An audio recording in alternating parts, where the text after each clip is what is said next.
Fala pessoal, tudo certo? Estamos chegando aqui para mais um conteúdo do FuteHub, falando sobre o executivo de futebol, todas as suas funções, suas relações, em mais uma série aqui nos conteúdos do FuteHub.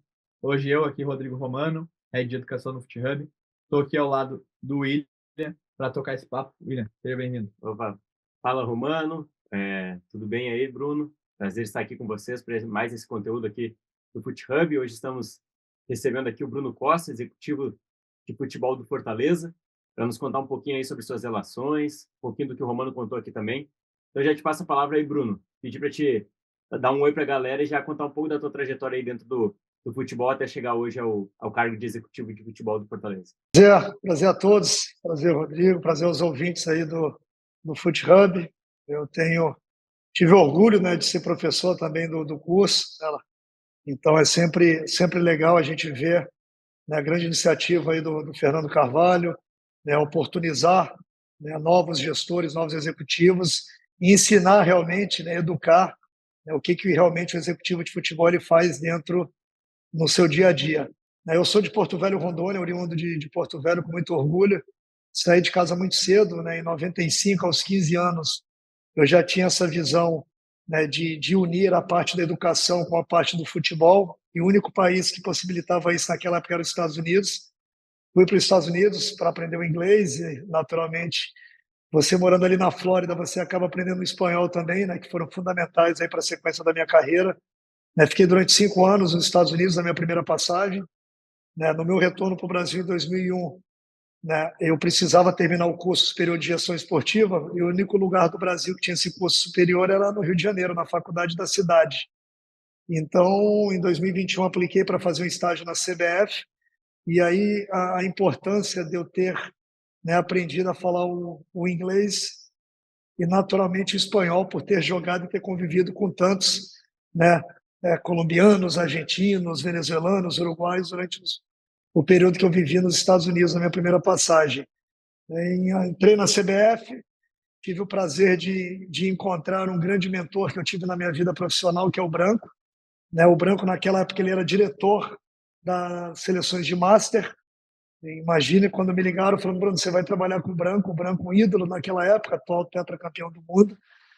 E eu não esqueço até hoje, um lance muito bacana, né? O Branco me entregou um papel e falou: o garoto,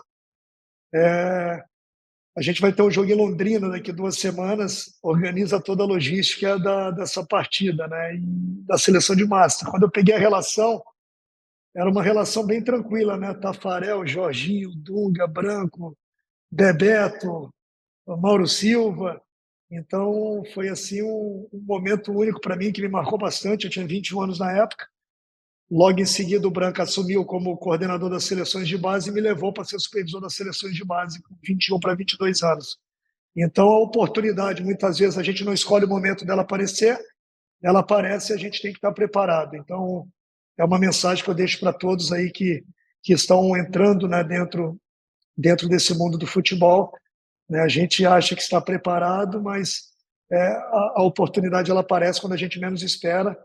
E aí você tem que ir com a sua conduta, com a sua ética, usando realmente o feeling. E eu tendo morado fora, né, fora do Brasil durante tanto tempo, me auxiliou muito nessa transição. Então foram 5 anos de seleção brasileira, graças a Deus, momentos fantásticos. O Brasil acabou sendo pentacampeão mundial no período que a gente estava lá. Foi campeão mundial sub-20, sub-17 pela primeira vez na história. Uma confederação conquistou os 2 títulos mundiais no mesmo ciclo, foi em 2003. E também o título mundial, o pentacampeonato em 2002, né, foi a tríplice coroa. Naquela época, eu me recordo, né, o Inter, o Branco, ele, até a gente conversa muito sobre isso, o Nilmar e o Daniel Carvalho arrebentando naquela época. E o Mundial ele foi em dezembro, né, e foi o primeiro ano de pontos corridos. Então foi uma discussão muito grande para a liberação dos atletas para poder disputar o Mundial, que foi disputado em dezembro. Mesmo sem vários jogadores que tinham idade para disputar aquele Mundial, a gente acabou sendo campeão. Depois, em 2007, eu fui para o Fluminense junto com o Branco como executivo de futebol e eu como executivo da base, braço direito. Né? Naquela época ainda não tinha aquela figura do executivo com gerente de futebol, era o Branco ali no profissional e eu na base auxiliando ele também no profissional, como executivo da base. Foram 4 anos ali formidáveis, né, como campeão brasileiro, campeão da Copa do Brasil, campeão da Copa do Brasil em 2007, brasileiro em 2010, e a final da Copa da Libertadores pela primeira vez na história do clube em 2008, né, perdemos os pênaltis, e depois a final da Sul-Americana em 2009. E a gente vê hoje o Fluminense campeão da Libertadores em 2023, né? Então é muito gratificante a gente ver que a primeira grande oportunidade que o Fluminense teve foi naquela época. Depois, Figueirense, em 2011, retornei para a CBF como observador técnico. A CBF até então, Rodrigo, ele não tinha... os funcionários, né, da entidade, eles não eram contratados. Em 2012, a CBF, pela primeira vez, ela contratou um supervisor, contratou um observador técnico e contratou um treinador para sub-20 e 17 como funcionários da casa. E eu fui como responsável pelo departamento de scout, né, departamento de observação, né, já visando o monitoramento da geração 93, 94, 95, 96 e 97 para o projeto olímpico de 2016. Né? Então, começou 4 anos antes. A gente já sabia que o Brasil estaria nas Olimpíadas, né, porque o Rio de Janeiro foi sede, mas a vida é feita de decisões. No final de 2015, eu recebi um convite para retornar para os Estados Unidos, né, um lugar que eu já conhecia, que eu já tinha vivido por 5 anos. O Ronaldo Fenômeno, ele estava começando esse processo de aquisição de clubes naquela época. Ele era parceiro num clube nos Estados Unidos, o Fort Lauderdale Strikers, que jogava a segunda divisão, a NSL. O Caio Zanardi era o treinador na época, que tinha trabalhado comigo na CBF, e ele me fez um convite, né, para ir para os Estados Unidos como executivo de futebol. E eu vi como uma oportunidade de adentrar o mercado em franco crescimento, e obviamente com um projeto meu particular de entrar na MLS num prazo de 3 anos. Né? Em 2016, fiquei no Fort Lauderdale e, né, como eu disse, né, a gente tem que colocar metas na nossa vida. Em 2017, eu já consegui entrar na MLS, né, como diretor do departamento de scout. Vocês podem ter visto que desde o meu começo, né, ali em 2001 na CBF, como supervisor das seleções de base, depois como executivo da base, observador técnico, né, executivo de futebol depois do Fort Lauderdale, foram funções que foram me lapidando e me preparando para o salto. Né, todas as funções que são linkadas dentro do mercado profissional. É muito importante ressaltar isso. Você, para ser um executivo de futebol, é muito importante que você conheça de base, é muito importante que você conheça de supervisão para trabalho de documento, trabalho de contratos, trabalho de logística. É muito importante que você conheça de mercado, né, que você está lidando com o mercado o tempo todo. E é muito importante que você conheça de pessoas, de gente. Né, e esse processo todo, né, me preparou muito, né, para esse meu retorno para o Brasil no final de 2023. Né? Foram 8 anos nos Estados Unidos, né? 7 anos ali no San José como diretor do departamento de scout, mas eu vendo o crescimento do mercado, né, profissional no Brasil, a chegada da SAF, e obviamente quando o Marcelo Paes me fez o convite, né, nesse processo de mudança de Fortaleza para a SAF no ano passado, o Marcelo me ligou, me fez o convite, né, para estar vindo como executivo de futebol, né, e estar participando de um clube que eu acompanho há bastante tempo, né, um clube sério, um clube que cumpre com as suas obrigações, com um modelo de gestão muito parecido que eu vivenciava dentro dos Estados Unidos. Mais um recado que eu dou para as pessoas e para os profissionais é você escolher e tentar entender se os seus valores éticos e morais, né, condizem com o clube, com o local que você vai estar trabalhando. Né? Muitas vezes a gente vai pelo trabalho, a gente sabe da necessidade, mas as tomadas de decisões e os valores daquela instituição ou das pessoas que estão à frente daquela instituição não condizem com seus valores. Né? E o Fortaleza, desde o começo, a gente teve essa sinergia muito grande. Depois, obviamente, na minha chegada ao clube, né, o Alex Santiago, né, que é o presidente da associação, né, hoje trabalhando no departamento de futebol com o Marcelo Boeck, que é o assessor executivo nosso, né, que inclusive é gaúcho, né, aí do Rio Grande do Sul, né, o Daniel Pessoa, que é o nosso gerente de futebol, o Júlio Manso, nosso supervisor. Então, você vê a importância de você ter um departamento coeso, né, de pessoas que falam a mesma língua. Então, tem sido assim um momento muito bacana, né, desse meu retorno ao Brasil. Boa, Bruno. Acho que é muito bom te ouvir. Tem uma trajetória muito rica, né? E traz várias lições, tantas que tu falou aí, quanto à questão do prazo, né? Às vezes a gente recebe aqui o pessoal muito com muita pressa de entrar no mercado do futebol e já entrar em cargos altos.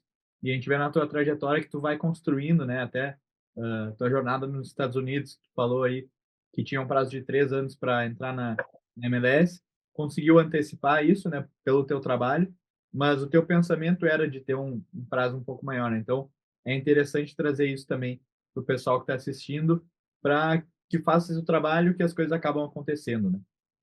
Agora eu queria entrar no executivo em si, o tema do nosso papo aqui.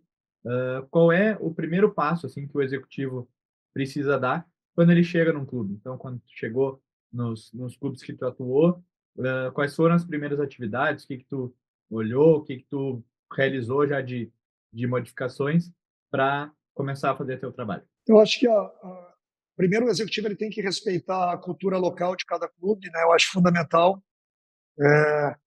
É importantíssimo isso. Cada clube tem a sua história, cada clube tem a sua metodologia, cada clube tem o seu perfil de atletas, né, que a torcida acaba abraçando, que a base também acaba formando. Eu sempre, nos lugares que eu cheguei, é uma coisa que foi acontecendo naturalmente. Eu tenho um caso muito emblemático, eu já falei em alguns podcasts e aulas que eu dou. Em 2007, quando eu cheguei no Fluminense, sabendo dessas questões políticas que a gente vivencia no futebol brasileiro há bastante tempo, né? Eu lembro até hoje, né, o Branco ele virou para mim e falou: Bruno, eu preciso de você lá na base, uma pessoa que tem de confiança, que tem um conhecimento. E naturalmente os clubes eles têm diretores estatutários, né, dentro do futebol brasileiro, né? E eu tinha uma relação naquela época de demissão, né, de pessoas que eu tinha que demitir já na minha chegada ao clube. E eu não achei aquilo correto. Eu mesmo muito jovem, tinha trabalhado na seleção durante 6 anos, era a minha primeira experiência trabalhando no clube, que foi muito importante, e eu procurei prestigiar os profissionais, as pessoas que já estavam na casa, né? E tanto é que uma das pessoas que era para me ter mandado embora, né, acabou virando meu braço direito, foi meu padrinho de casamento, eu fui padrinho de casamento dessa pessoa, para vocês verem como é importante você valorizar, né, as pessoas que estão na casa. Então aquilo me ensinou muito. Eu, geralmente, quando eu vou para os lugares, eu sempre chego sozinho, eu vou conhecendo, vou dando a oportunidade das pessoas também me conhecerem, a gente vai aprendendo, vai se lapidando. A relação interpessoal, para mim, ela é fundamental, é importantíssima, de verdade. Eu falo uma coisa assim, muitas vezes, e a gente vê dentro de vestiários, né? O próprio Cristiano Ronaldo, ele deu uma entrevista muito bacana um tempo atrás, falando do vestiário do Real Madrid, que ganhou tudo. Os atletas eles tinham muitas diferenças, né? Fora de campo, né? Um gostava de uma coisa, o outro não era de frequentar festas juntos, ou de um ir para casa do outro, mas do portão para dentro eles se respeitavam muito, né? Todo mundo dentro da mesma sinergia, né? E no mesmo foco. E eu carreguei isso para dentro do futebol. Eu falo que o respeito dentro do clube ele é importantíssimo, né? Os valores que a gente tem, né, são fundamentais, né? E chegando no clube, principalmente dentro do Fortaleza, aqui com o Marcelo, com o Alex, com o Vojvoda, com as pessoas que trabalham comigo no departamento de futebol, né? A gente conseguiu colocar muito isso para fora e isso atinge o vestiário, atinge os jogadores, atinge as pessoas que estão acompanhando o dia a dia. E então eu acho que o executivo ele tem que ter essa sinergia de tentar linkar todos os departamentos, né, da melhor forma, né? Agradar todo mundo é um erro, você tem que ter a tua postura, você tem que escutar bastante, é importante, uma coisa que a gente vem aprendendo, eu venho aprendendo, venho evoluindo a cada dia. Sei com muita humildade que eu ainda estou no processo ainda de formação, de aprendizado, mesmo estando no futebol há bastante tempo. Eu acho que a pessoa, quando ela tem essa mentalidade, ela está aberta para aprender, para continuar crescendo, continuar se desenvolvendo, facilita muito, né? Então, dar oportunidade com que as pessoas também falem, né? Dividam as suas opiniões, passem também a sua expertise, né? O bom gestor, ele tem que saber ouvir, tem que saber escutar também as pessoas no dia a dia, seja o roupeiro, seja o massagista, seja a tia da cozinha, seja o cozinheiro, né? Todo mundo tem algo a mais para te dar, para te ensinar. Então, isso é uma coisa que eu venho aprendendo, que a gente, tendo trabalhado em diferentes clubes, com diferentes culturas, é uma coisa que eu vejo, né? O Brasil é um país continental, a gente sabe disso, né? Cada clube tem a sua, e cada região tem a sua diversidade, né? O Nordeste tem um jeito, o norte do Brasil tem outro, centro-oeste, sul do Brasil, sudeste do nosso país, né? Então, o gestor ele precisa entender o ambiente que ele está trabalhando, entender as pessoas, entender a imprensa local, para que ele possa ser muito assertivo nas suas decisões e também na comunicação, né, externa com todo mundo. Com certeza, Bruno. Eu já queria te perguntar aí sobre a questão da rotina do executivo. Tu contou um pouco sobre os primeiros dias aí, mas como é que é a tua rotina hoje aí dentro dessa função no Fortaleza? Outra coisa que para mim é importantíssima dentro da função do executiva é você estar o mais próximo possível das suas categorias de base, mesmo como executivo do profissional, né? A gente vê em vários lugares, vários clubes não ter essa sinergia, né? Dentro do Fortaleza, desde a nossa chegada, é muito importante a gente manter essa sinergia de proximidade. O clube ele vem fazendo investimento grande, faz parte da minha essência também. As pessoas que trabalham hoje comigo no departamento de futebol, né, o Marcelo, o Júlio e o Boeck, né, também são bem próximos, né, do dia a dia. A gente tem o Hérisson, que é o executivo da base do Fortaleza, que vem fazendo um trabalho formidável na nossa categoria de base, junto com o Irlando, que é o nosso diretor. Então, os treinamentos da base geralmente são na parte da manhã, o treinamento do profissional à tarde, mesmo os dois CTs sendo separados, né, dentro das possibilidades, quando a gente não está viajando, a gente procura sempre ter alguém do departamento de futebol acompanhando os treinamentos e os trabalhos das nossas categorias de base, né, os jogos também da base, a gente sempre tem pessoas do departamento de futebol monitorando e acompanhando, né, esse trabalho. Então, quando a gente pode estar acompanhando, vem para o clube para fazer o trabalho, né, dos atletas que estão lesionados ou estão em recuperação na parte da manhã.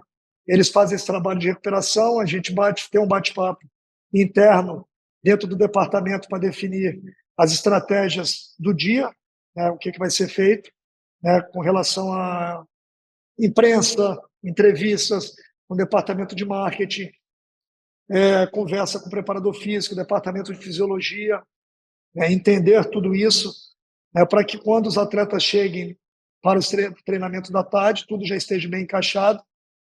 Naturalmente, a gente tem o CIFEC, que é o Centro de Inteligência do Fortaleza Esporte Clube, que ele é próximo. A gente tem a sala do departamento de futebol, né, que é junto, né, as 4 pessoas hoje do departamento de futebol do Fortaleza, a gente trabalha junto, né, eu, o assessor executivo, que é o Boeck, o Júlio supervisor e o Daniel Pessoa, que é o gerente de futebol, né? O fluxo de informações facilita muito quando a gente tem esse ambiente mais aberto.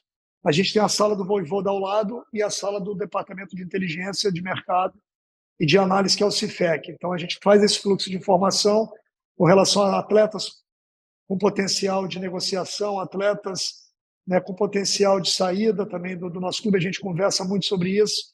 As análises pré-jogo e pós-jogo. O Fortaleza é um clube que joga muito. É o clube que mais jogou no Brasil na temporada 2023. É o clube que mais jogou no Brasil na temporada 2024. Então, a gente tem uma média de 2, 3 jogos por semana, né? Então, é isso. É praticamente 12 horas aí dentro do clube, das 8, 9 da manhã, entrando tudo até 8, 9 horas da noite, né? Então, de domingo a domingo, é uma coisa importante de ressaltar também, né? A gente geralmente, com as distâncias que a gente tem hoje de viagem para o Fortaleza, o nosso tempo de recuperação e o nosso tempo de descanso, ele é menor do que os outros, porque a gente tem que potencializar e maximizar o tempo que a gente tem. As 24 horas são iguais para todo mundo, né? Mas para o Fortaleza, né, pela distância, ela acaba durando um pouco mais, né? Então a gente tem menos tempo.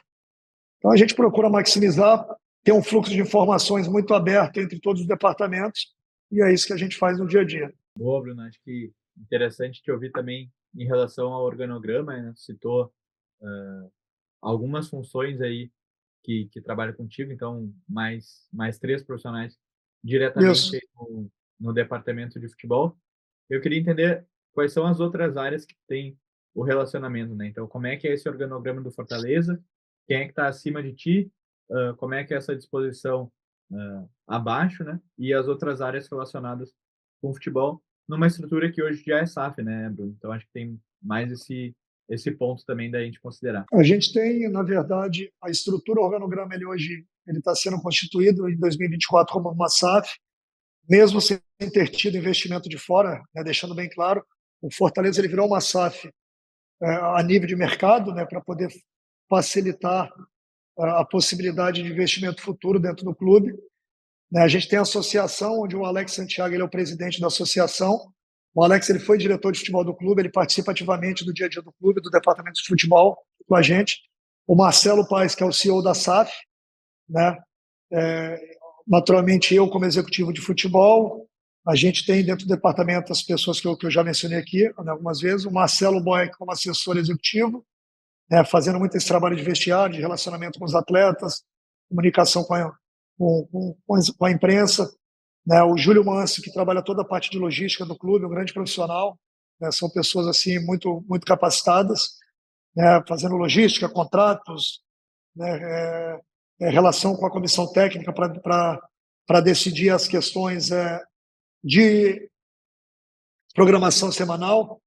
Né, o Daniel Pessoa, que é o gerente, que ele faz muito também esse trabalho com a base, de monitoramento da base, de ligação. É uma pessoa que anda muito bem dentro do clube. Então, hoje o futebol ele demanda de bons profissionais. É importante você ter pessoas em cada departamento, né, que possam potencializar também o seu dia a dia. Né? Naturalmente, a gente tem a preparação física, a comissão do Voivoda. A comissão do Voivoda, você tem 2 auxiliares técnicos, a gente tem um auxiliar da casa, que também é o treinador do Sub-20, que é o Léo Porto. É uma coisa que o clube, quando eu cheguei, já tinha, que foi muito importante. Né? O Léo Porto, como a distância, existe uma distância física do CT de Maracanaú, da base, para o CT do profissional, em torno de 25 a 30 minutos de carro. Você tendo o Léo Porto treinando o Sub-20 e fazendo essa transição como auxiliar permanente da casa com o Voivoda, facilita muito esse fluxo de informação de Sub-20 nosso, que vem fazendo a melhor campanha da história de um clube cearense, melhor campanha de um clube nordestino em 2024. Chegamos na semifinal aí do Brasileiro, né? Vamos jogar com o Cruzeiro na próxima semana. A outra semifinal, Palmeiras vai estar jogando contra Palmeiras e Atlético Paranaense. Então, já colocar o Fortaleza entre os 4 melhores clubes Sub-20 do Brasil, né? A sua melhor campanha na história. O mais importante, além de ganhar com atletas com potencial para subir profissional, já mostra a importância dessa comunicação que a gente tem hoje dentro do clube. Né? Departamento de Fisiologia, que é fundamental para recuperações dos atletas, para análise de GPS, parte de fisioterapia, departamento de saúde, parte de nutrição. Né? O Fortaleza ele aloca o hotel do clube. As refeições, hoje a gente tem um café da manhã, a gente tem um almoço, lanche da tarde e jantar. Então, os atletas, mesmo treinando à tarde, se ele quiser chegar mais cedo para almoçar, ele tem a refeição disponível. Depois do treino da tarde, ele tem um jantar para poder levar para casa, para poder manter um balanceamento também. O Fortaleza ele tem um hotel com 20 quartos dentro do CT hoje do PC, né, facilitando muito, minimizando o custo, mas facilitando com que tudo aconteça dentro do clube. Né? A gente fez a troca agora da academia. Então, o clube ele vem dando todas as condições, né, necessárias, né, para que o atleta possa desenvolver e desempenhar na sua melhor forma. Então, campo de treinamento, nosso gramado é um campo e meio praticamente de dimensão, só treino profissional. A gente tem uma equipe que toma conta do gramado. O gramado é um tapete. Né, até as pessoas brincam quando eu posto algumas fotos achando que é sintético. Não é sintético, ele é natural. Né, então, o Voivoda ele preza muito por isso, o clube preza muito. Porque para te dar uma qualidade dentro do trabalho, dentro do modelo de jogo que a gente hoje disponibiliza dentro do clube. Então, eu falo para todo mundo, o Fortaleza hoje ele tem o necessário, né, sem ser luxuoso, né, que também não adianta você ter uma coisa muito luxuosa, mas ele tem o necessário muito bem feito para disponibilizar os atletas, não só do profissional, como das suas categorias de base, para que eles possam desenvolver, né, as suas atividades no mais alto nível. Boa, Bruno, e a gente fica muito feliz aqui também de ouvir alguns desses nomes que tu citou como alunos aqui do FutHub. Então, é um sinal que esses profissionais estão buscando se qualificar ainda mais para conseguir desempenhar suas funções aí no clube. Né? Não, fundamental. Eu sempre falo, acho que a parte educacional ela é importantíssima. Né? É um aprendizado contínuo. Eu sempre procurei focar muito na parte educacional, participar de cursos, participar de eventos, de palestras, né?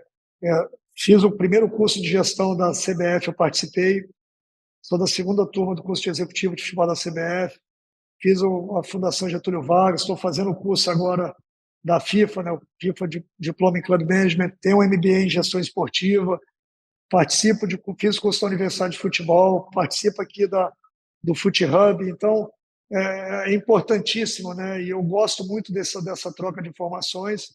Hoje, depois que eu acabar aqui a conversa com vocês, eu vou estar dando uma aula para um curso está sendo feito pela Federação Chilena de Futebol, né? Então, a gente potencializar, capacitar e aprender também com outros alunos, com outros profissionais, é muito importante. Então, a gente só tem que parabenizar aí, né, a iniciativa do Fut Hub e o que vocês vêm fazendo para o desenvolvimento do futebol brasileiro. Obrigado aí pelas palavras, Bruno.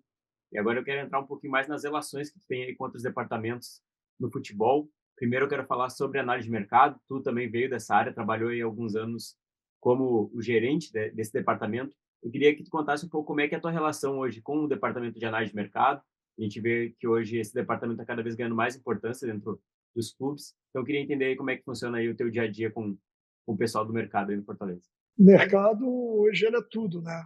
O Cifec hoje ele é referência. A gente tem 4 profissionais aqui do mais alto escalão de capacidade, de conhecimento, de conduta, né? O Henrique, o Richard, o Ednardo e o Leandro, né? O Richard ele fica muito voltado mais para a parte de mercado, né? E o Henrique, o Ednardo e o Leandro eles trabalham muito a questão do pré-jogo e o pós-jogo, e eles são o braço do Vojvoda para tudo, né? É um grupo não tão grande como que a gente vê em outros clubes, mas de muita capacidade.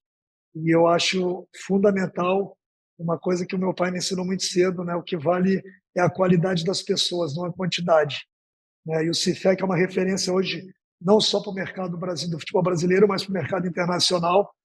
Eu tendo participado e tendo sido diretor do departamento de mercado por bastante tempo, facilitou muito essa sinergia e essa comunicação com o pessoal do departamento de mercado, porque a gente entende o que eles estão buscando, a gente entende quais as ferramentas analíticas e de análise que a gente utiliza dentro do mercado, a gente entende quais são os identificadores de performance utilizados dentro do modelo de jogo do clube, para que a gente possa, no mercado, eu como executivo, junto com a minha equipe, buscar o que for melhor para o Fortaleza, porque para o Fortaleza a gente tem que buscar, né, o famoso o bom e barato.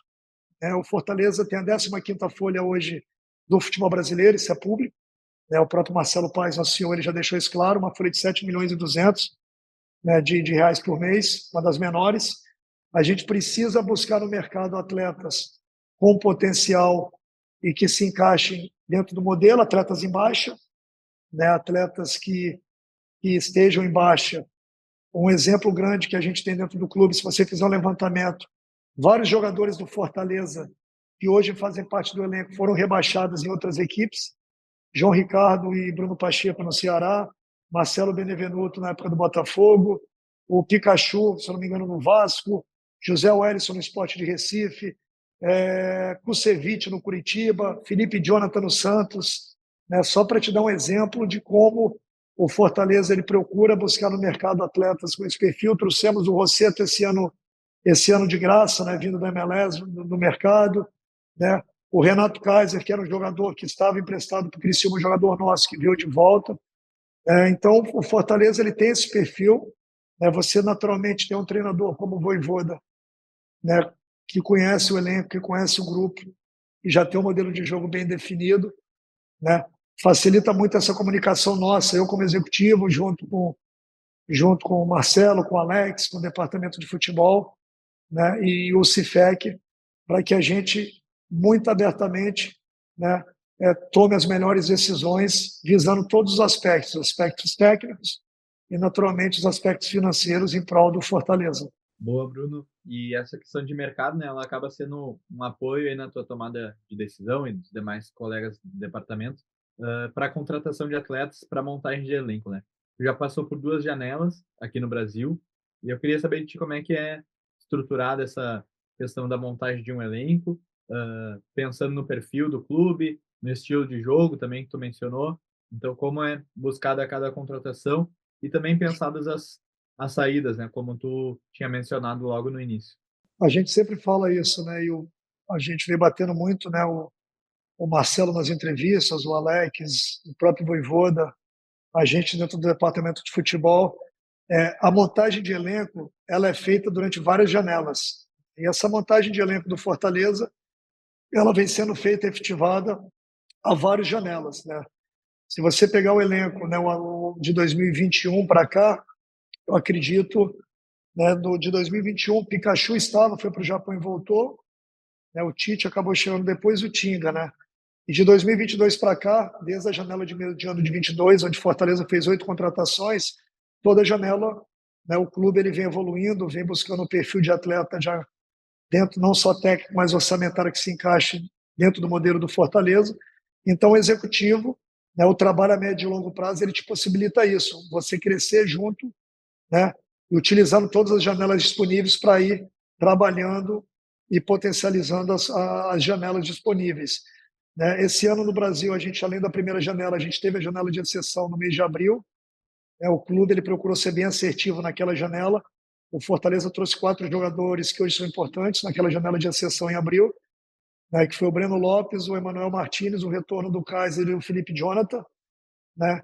E o clube, na janela agora de meio de ano, enquanto outros clubes, né, procuraram fazer investimentos assim altíssimos, o Fortaleza ele foi bem pontual, né, trazendo o Magrão, goleiro que já tinha sido goleiro da base do clube, para ser né, o nosso quarto goleiro esse ano, e o Eros Mancuso, que lateral direito do Estudiantes, um dos grandes destaques do futebol argentino, dentro de uma posição que a gente precisava e estava buscando mais um atleta.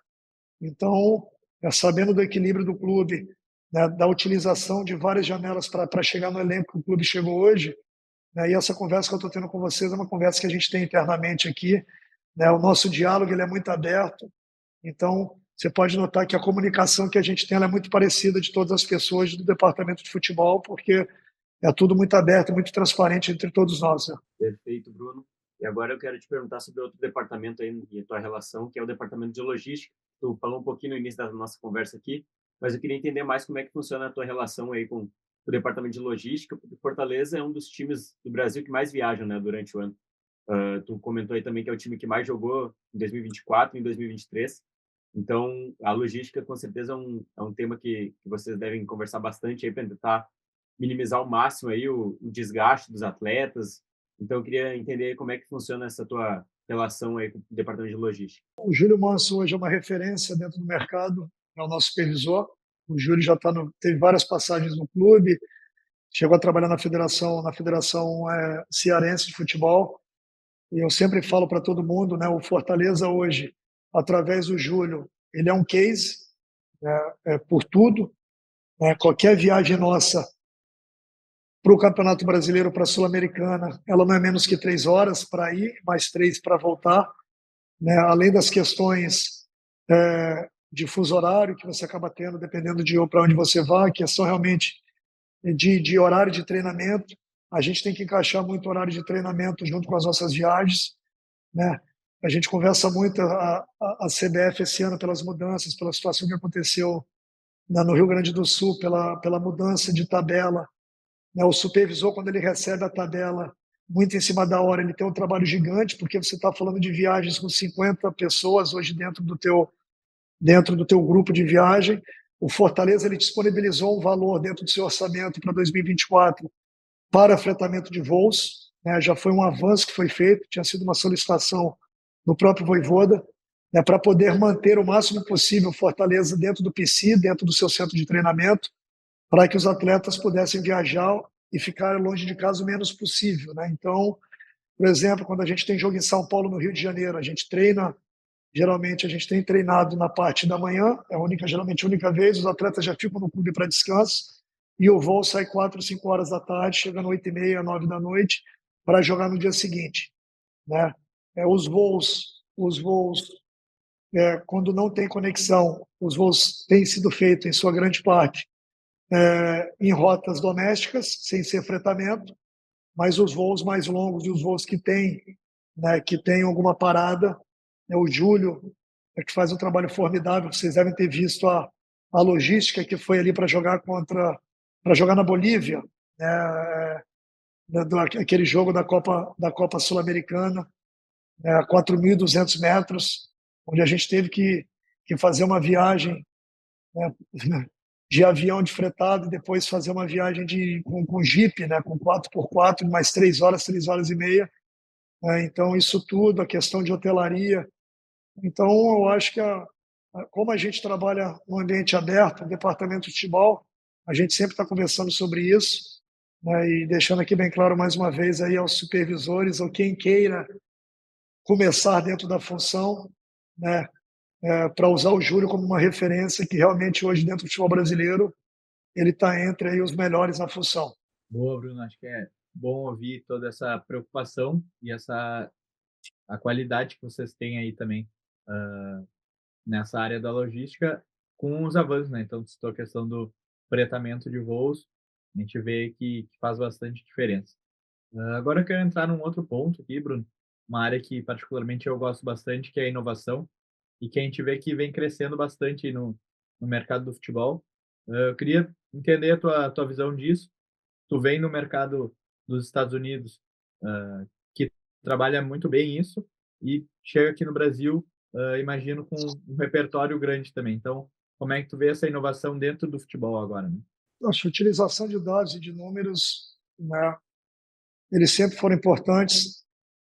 Você precisa inovar sem inventar, né? Isso é importante, né? Muitas vezes as pessoas querem inventar, fazer algo muito diferente e acabam se perdendo dentro dos processos. Eu acho que tudo de novo, né, é importante.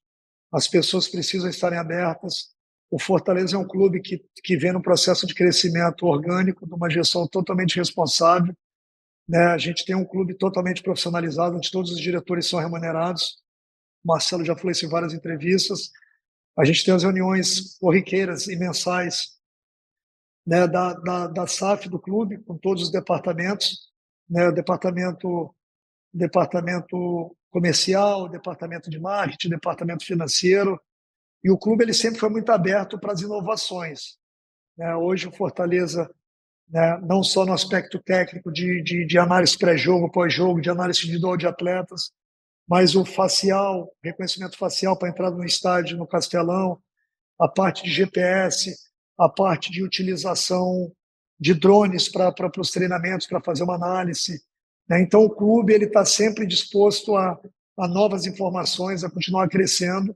A gente sabe que não pode parar no tempo, né? Então, as inovações dentro do futebol, deixando mais claro, sem inventar muito, elas são sempre muito bem-vindas. E o Fortaleza, por ser uma referência dentro desse processo, né, de ser um clube muito aberto para receber, né, feedback do mercado, eu acho isso mais legal, né? Outro processo que a gente vem fazendo dentro disso, né, é a questão da internacionalização da marca. Fortaleza chegou no passado na final de uma Copa Sul-Americana, desde 2020 aí, né, vem se consolidando dentro do mercado, participando consecutivamente de competições intercontinentais, competições sul-americanas, né? Eu estive participando de alguns eventos já, né? Estive no Transfer Room, que é um evento, né, que o clube participa para facilitar essa comunicação. O Fortaleza ele faz parte do GFA, que é a Global Football Alliance, que é uma aliança de clubes, de mais de 20 clubes do mundo todo.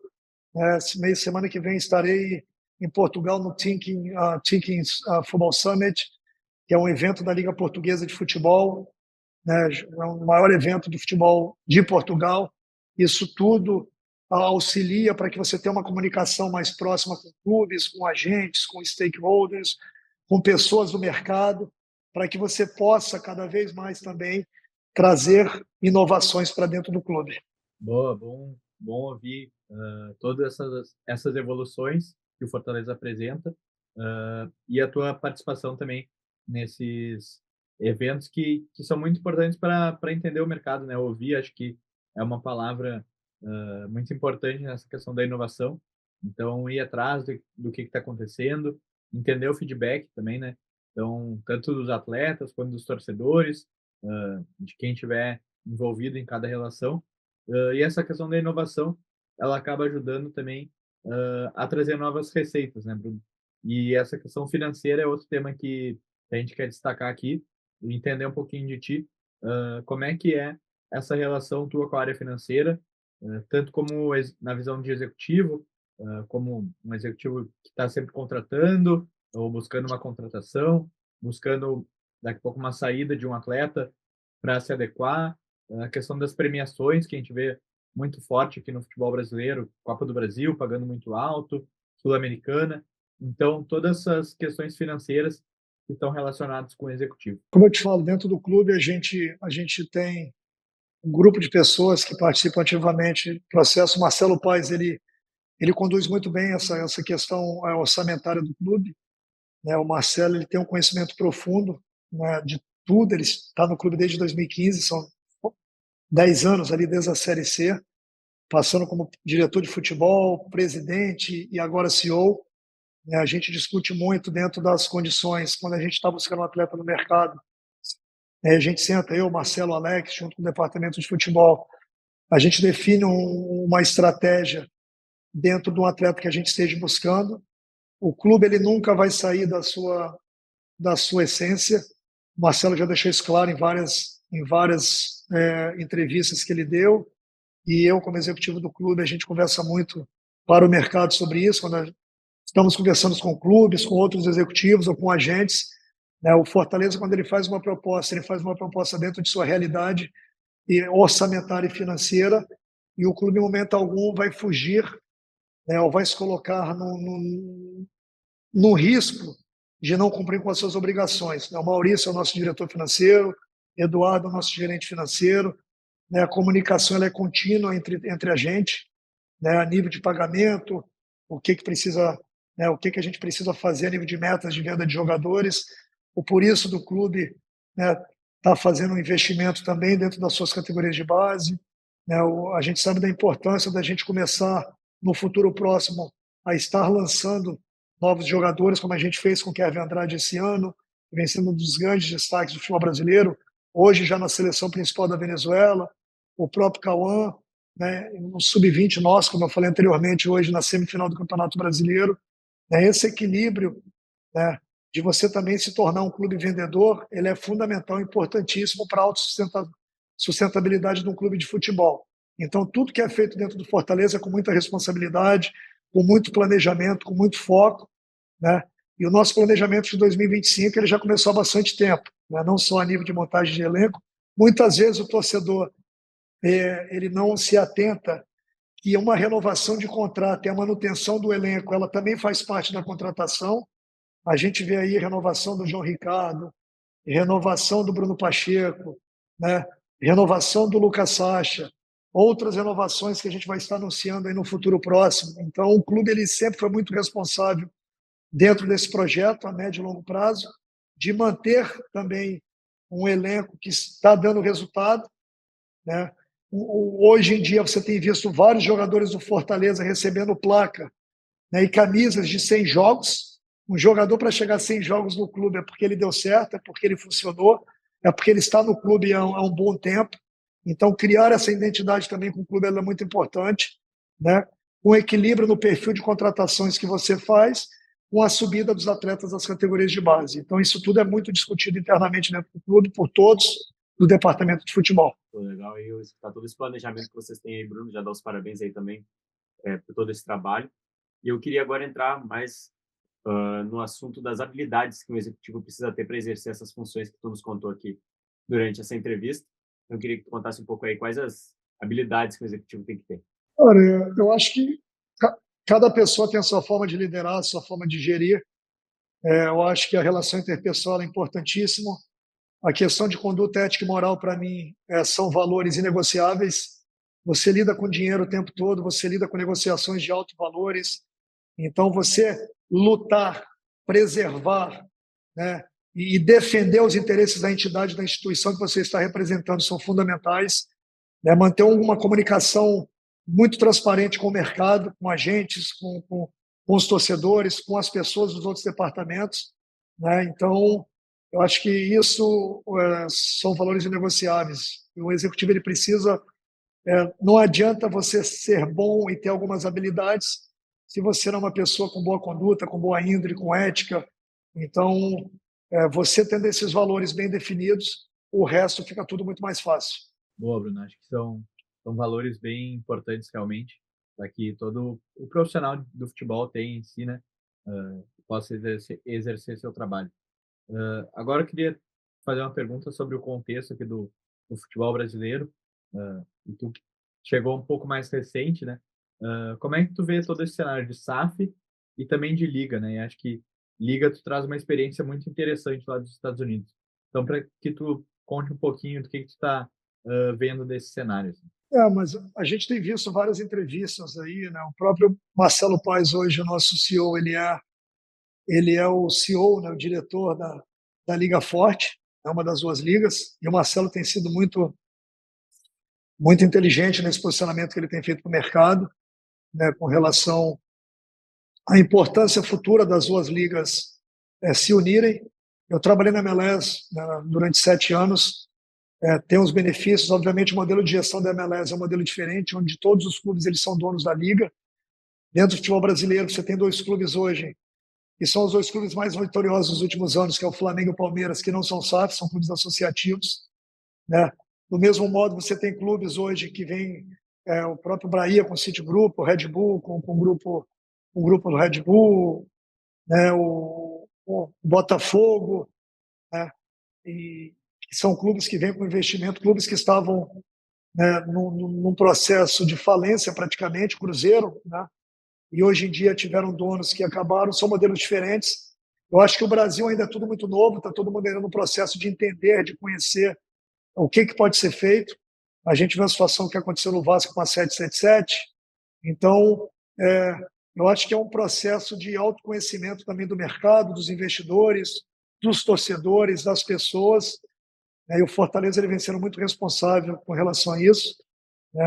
Tanto o Marcelo, né, quanto o Alex, eles sempre se posicionam de como clube. O Fortaleza hoje é um clube equilibrado, né, no aspecto financeiro, responsável com as suas finanças e que, ao mesmo tempo, se tornou aberto para um possível investimento de SAF futuro, né, mas eu vejo como algo novo no futebol brasileiro, que está todo mundo ainda, né, entendendo qual será o melhor caminho. Boa, Bruno, te agradecer aí por ter vindo conversar aqui com os nossos alunos e seguidores sobre o assunto do executivo de futebol, gestão, assunto que o pessoal aqui gosta bastante, a gente também. Então, te agradecer por tirar esse tempinho aí para vir conversar com a gente aqui. Te passo a palavra para dar um recado final aí para o pessoal que está nos assistindo aqui. Bom, primeiro, como eu disse, é um prazer, né? Mandar um abraço ao grande amigo aí, Fernando Carvalho, idealizador aí do Fut Hub, junto com vocês, né? A importância da gente qualificar o profissional do futebol cada vez mais, uma indústria gigante que a gente tem no futebol brasileiro e no futebol internacional, né? E é importante que a gente capacite cada vez mais a todos. Me coloco à disposição hoje aqui no Fortaleza, né, para estar ajudando, auxiliando, né, as pessoas que queiram me mandar mensagem, tanto pelo LinkedIn, que eu acho uma ferramenta importante de comunicação profissional, como pelo Instagram, me coloco à disposição. Quando vierem a Fortaleza, quiserem assistir um jogo, me coloco à disposição também para estar recebendo a visita de vocês aqui no PC, né, que é nosso local de treino aqui, de trabalho da equipe profissional. Então, acho isso importante. Eu sempre me propus e me coloquei à disposição para todos. Eu acho importante a gente poder passar um pouco, né, do que a gente aprendeu nesses tantos anos aí no mercado. Então, parabéns ao Fut Hub por mais, né, um grande trabalho, ser uma referência hoje dentro do mercado, e contem comigo no que precisar. Boa, Bruno. Obrigado pela presença aqui com a gente. Diversas dicas, conceitos aí para o pessoal realmente aproveitar e se desenvolver no mercado do futebol. Agradeço também a quem está assistindo. Destaco aqui para se inscrever aqui no canal do YouTube do Fut Hub, compartilhar esse vídeo com os amigos, aí, com quem quer aprender, e a gente se vê numa próxima, então. Obrigado, pessoal.